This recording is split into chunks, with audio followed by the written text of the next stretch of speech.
Hey guys, welcome to Tropic's YouTube channel today. Today we're gambling away my...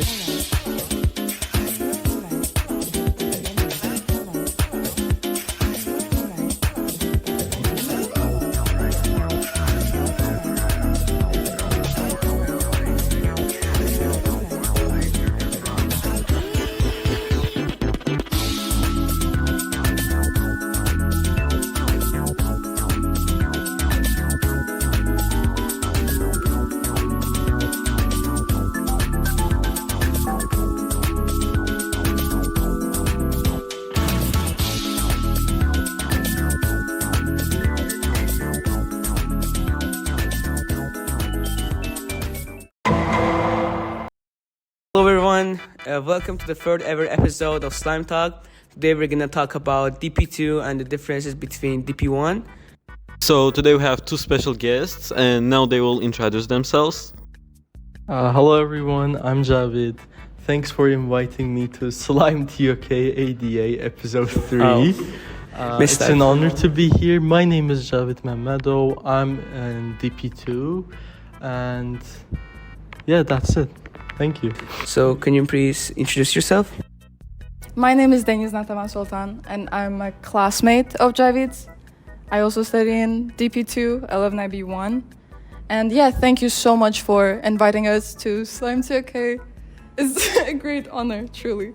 Yeah, so today we're mainly gonna talk about the differences between DP1 and DP2.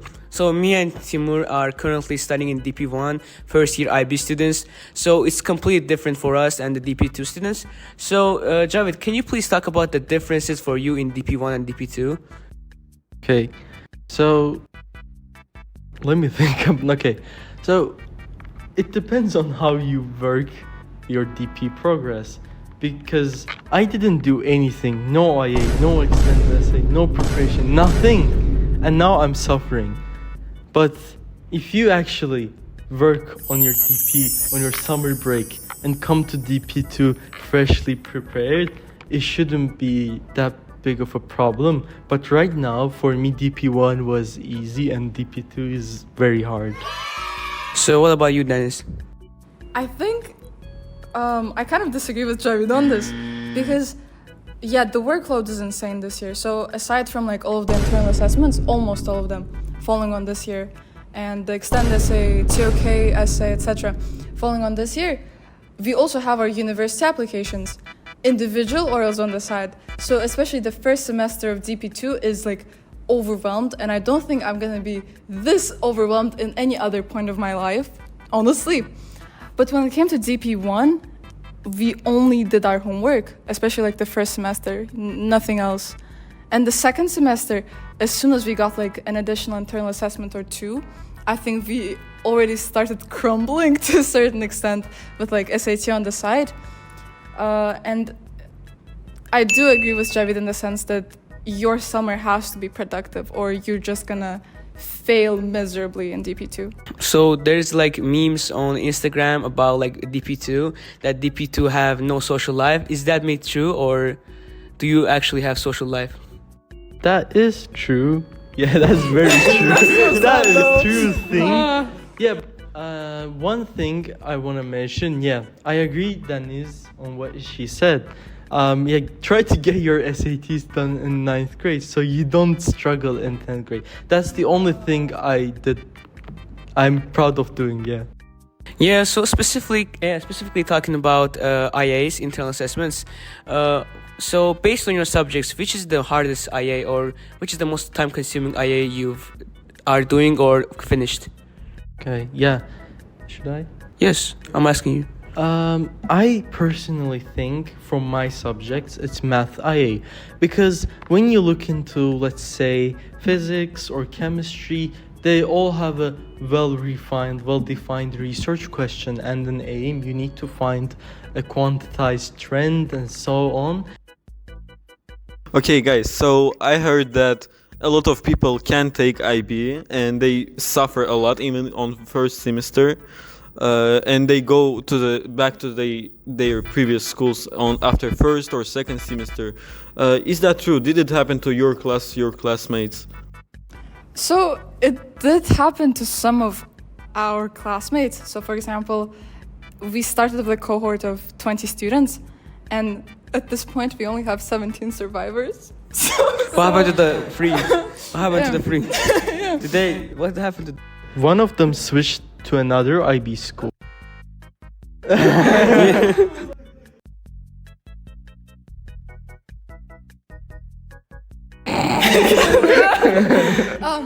But like, to me personally, I feel like taking IB was the wrong choice and was the wrong way to go with. Oh. Especially considering the program that my previous school offered, which was like IGCSEs and A levels, and I wonder. And I just want to say that if you know where you're going to be applying from 9th grade, you should not switch your schools just because you think like, oh, IB sounds cool. No, like I was applying to the UK back then. I was thinking of applying to the UK back then. And A-levels was the perfect fit, yet I am here doing God knows what. So the conclusion is don't choose IB, guys. Yeah, guys, A-levels are better. So what's your opinion on this? Okay. IB stuff? So, I'm the biggest IB guard that you can ever see. I sport IB everywhere I go. It is very demanding, but at the same time, it's, cool, and I like the concept of IAs, I like the concept of TOK, I like the concept of extend essay. I don't like the concept of individuals, but still.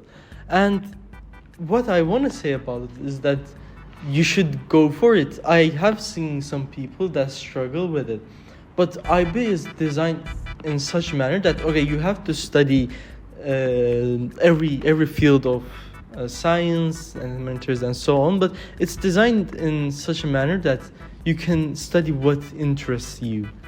Yeah, and also I think IB is perfect for people who don't know what they want to pursue, because like in A-levels you only choose 3 or 4 subjects that are all very specialized, but in IB you have the opportunity to choose between like 6 different areas, which for someone who's undecided is perfect. So yeah, you mentioned TOK, and we're doing TOK currently. I think in TOK the gradings are kind of different. The assessments are like TOK exhibition and your TOK essay. So what happened on your TOK exhibition? Like, did it happen last year, or is it gonna happen? Yeah, so TOK, one advice before starting answering this question, approach TOK as your hobby or something, because it's not supposed to be something that you wreck your nerves about and spend all of your time and complain about it. It's more like it's philosophy but better. Yeah, anyways, TOK exhibition was on May last year, so DP1 May, and we had all of our stuff in student hall, like the above cafeteria. Everyone had their stuff on. You get creative with it. People draw their pictures, and we had lots of visitors from the school that you visit. Earlier in October, I think. Yeah, we visited MTK. Yeah, so we had lots of visitors. Our own parents, all of teachers came visit us. I enjoyed it so much. Yeah, I mean, the exhibition was such a blast, and especially comparing it to TOK essay that's about to commence, our writing is about to commence. It was genuinely the thing I might have enjoyed the most, and I think you are gonna enjoy it the most too, because I mean, just talking about your exhibition to other people from other schools, to people who don't even know what IB is, and explaining it to them, to a certain extent, it also for a second made me realize that maybe IB wasn't that bad after all, because it was really fun to talk about it with people and just have the opportunity to say that you've taken something like philosophy in 10th grade at school, which is not something that is accessible to everyone. So that's kind of amazing. I don't know what to say, but yeah. Well, today, yeah, I was like, this is really emotional. I shouldn't have bring up TOK. Didn't know it was this controversial. Yeah. Are you gonna write your essays on TOK or something like that? Yeah, that's the pain. You just write it. There's no exhibition, there's no presentation, there's no fun. You write an essay, your teacher gives you feedback, you rewrite it and send it to IB. That's it, no fun part, just suffering. Also, are you stressed about the external assessments that are gonna be in May? 80% of your grade, by the way. I mean, the external assessments already began. So like individual orals. Yeah. In my case, I had one of my individual orals today and the other one on Thursday. And those are to a certain extent externally assessed, especially in my English A and Russian AB class. We have 3 people. And normally for internal assessments, 3 of them are checked by IB. So in our case, every single one of our assessments is going to be checked by IB. So we're viewing it as another external assessment. And as I said, it already began in November, so not even May. So what about the other external assessments? Like there's gonna be like math HL, test, paper 1, paper 2, like 80% of your grade. Are you not stressed about that? During my like ADA finals, I was very stressed. So I don't know what will happen in our 2025 April-May finals. It's probably gonna stress us extremely. But on the other hand, it's just another exam that you take. It may determine your life, but it's just another determine exam your that life. you take. Yeah, and can someone please teach me how to use calculator? I mean, that's the biggest problem with math. Like paper 2 and paper 3, you just have no clue when and where to use the calculator. Are you allowed to use it? In paper 2 and 3, yeah, you are. Good morning. Good morning. I didn't know you were That's allowed. how bad it is. By the way, guys, we're sitting today with people who organized Model COP29, and also they are candidates for presidency in our school. So one question about that: what inspired you to apply for presidency? Okay, I think Javid should start. You can give short answers.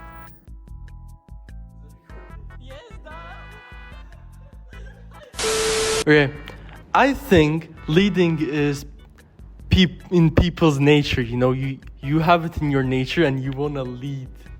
So that's why I'm applying. Also, I see that students in our school need someone to help them. Yeah, that's it. So what about you, Deniz? Why are you applying for presidency?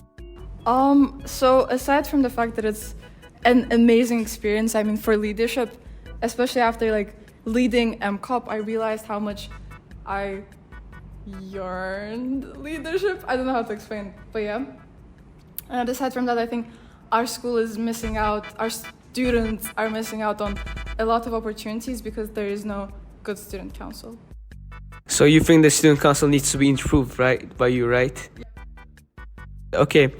So lastly, Can I ask you a question? Yes. Who are you voting for? so that is a very controversial question that I will remain silent and I won't answer that question today because I need to keep my political neutrality. Political. Yeah. Anyways, Tima, do you have any questions to our guests? To be honest, no, I got a lot of questions. So guys, seeing that we have no questions, They told us come to find us. Yeah, guys, Yeah, we've okay. been lied to. yeah, This is the nature of DP1. Lying to DP2. No, guys, like we have nothing to ask you. You want questions? We can ask questions about presidency. So guys, what do you think your hardest subject is? Like, what are your subjects, first of all? Okay. Yeah, my higher levels are Math AA, Physics, and Chemistry, whereas my standard levels are History, Azerbaijani Literature, and English B. So yeah, what was your subjects again? So I'm taking Russian AB Initio, History, and Chemistry at standard level, and my higher levels are Math AHL, English A, Language and Literature, and Geography. So yeah, the one question I always want to ask, like all of these different subjects have their own, let's say, qualifications for like external assessment, internal assessments. From your subjects, which subject is like the hardest one for both internal and external assessment? I would say it's between English A and Math AHL, but honestly, Math AHL is more doable because English A is so subjective and there are no like strict guidelines for any of the assessments. So every single student can have a different structure, but they may end up with the same grades.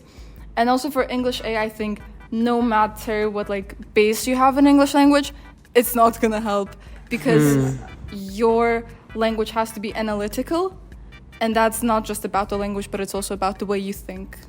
Oh, okay. What about you, Javid? I think it's either history or physics. History is like they give you 90 minutes and ask you to write 2 essays.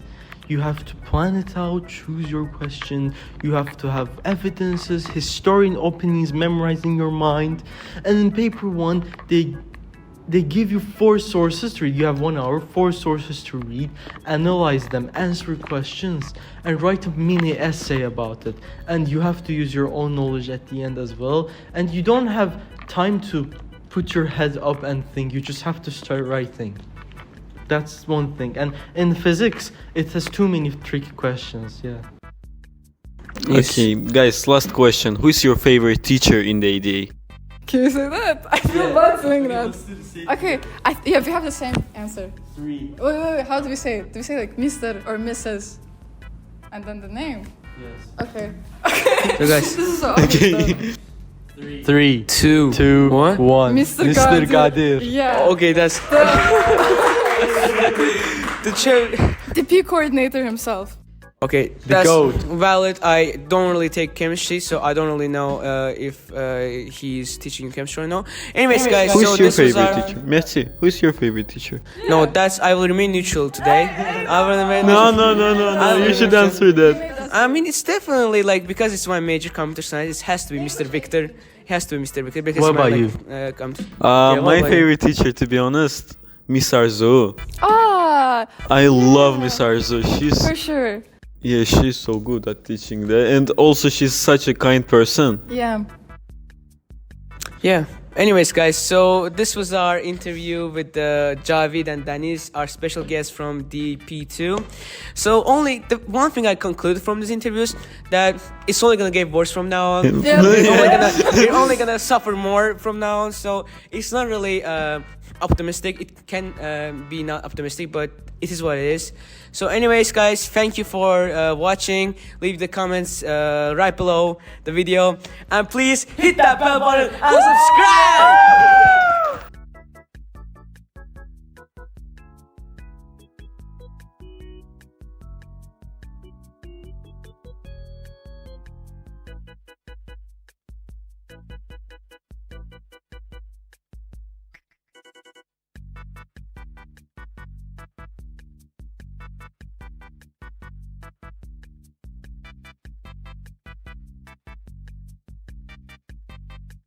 So guys, seeing that we have no questions, They told us it's gonna be finals. Yeah, guys. Yeah, We've been okay. lied to. yeah, This but is the because nature of DP1. Lying to DP2. no guys, Okay. like, we have nothing to ask.